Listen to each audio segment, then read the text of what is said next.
দাদা এই ঠিকানাটা কোথায় একটু পড়ে বলুন। এই রে বাড়া, আমি তো ইংরেজি পড়তে পারি না, যদি বলি যে আমি ইংরেজি পড়তে পারি তাহলে তো আমার মান সম্মান শেষ হয়ে যাবে। দেখি সামনের দিকে পাঠিয়ে দিই। বলছি দাদা আমি এই গ্রামে নতুন তো, সামনে গিয়ে দেখুন জিজ্ঞাসা করুন। ও দাদা হ্যাঁ এই ঠিকানাটা একটু দেখো তো। এই তোদের বাড়ির ঠিকানা তো।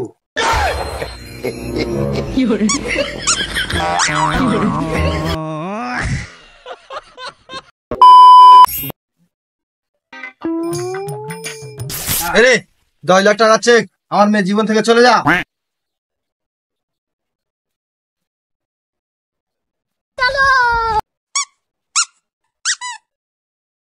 বলছি কাকু, আমার ছোট ভাইও তোমার ছোট মেয়ের সঙ্গে প্রেম করে, ওর থেকে কিছু কাটিং ফিটিং করে 5-6 লাখ টাকা করে দেওয়া যাবে না? কুয়ারের বাচ্চা।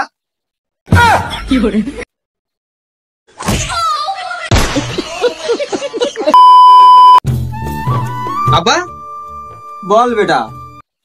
আচ্ছা আব্বা, মা তোমার কথা শোনে কিন্তু পাশের বাড়ি কাকিমা তোমার কথা শুনে না কেন? আরে পাগলা, তোর মাকে আমি বিয়ে করেছি তাই সে আমার কথা শুনে। পাশের বাড়ি কাকিমাকে কি আমি বিয়ে করেছি সে আমার কথা শুনবে?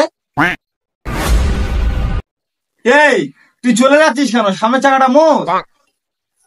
চলে যাবনি তা কি করবো? তুমি কি আমার বিয়ে করেছো তা আমি তোমার কথা শুনবো?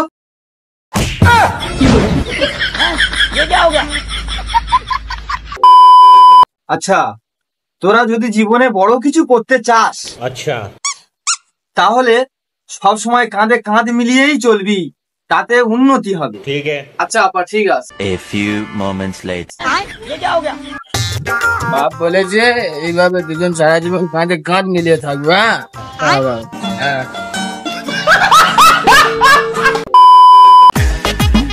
আচ্ছা ভাই, হ্যাঁ বল।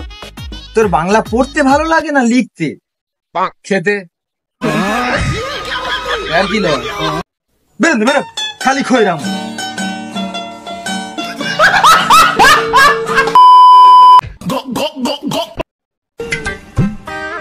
এ বড়দা বল। কাল রাতে নাকি তোর ছেলে হলো, তা কি নাম রাখবি? আমার ছেলের নাম রাখবো এলাকা। ক্যা ক্যা? আমি যে কোনো এলাকা কে বলতে আমার এলাকার বাপ।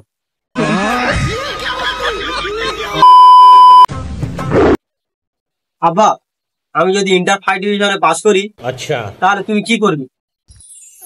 তাহলে তো আমি পাগল হয়ে যাবো, ওই জন্য তো আমি পাস করি না। তুমি পাগল হয়ে গেলি আমার বিয়ে দেবে কে? হ্যাঁ আমি বাচ্চা।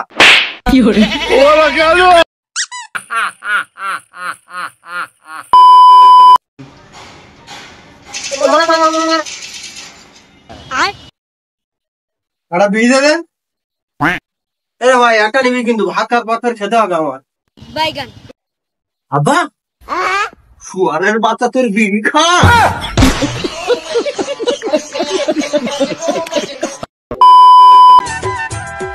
যেসব মেয়েদের সঙ্গে আমি একসঙ্গে স্কুলে পড়তাম আচ্ছা সেসব মেয়ে আজ 3 বাচ্চার মা। আর এদিকে দেখো শুয়ারের বাচ্চা এখনো পর্যন্ত আমার কপালে একটা মালও জুড়লো না। আর কি লয়।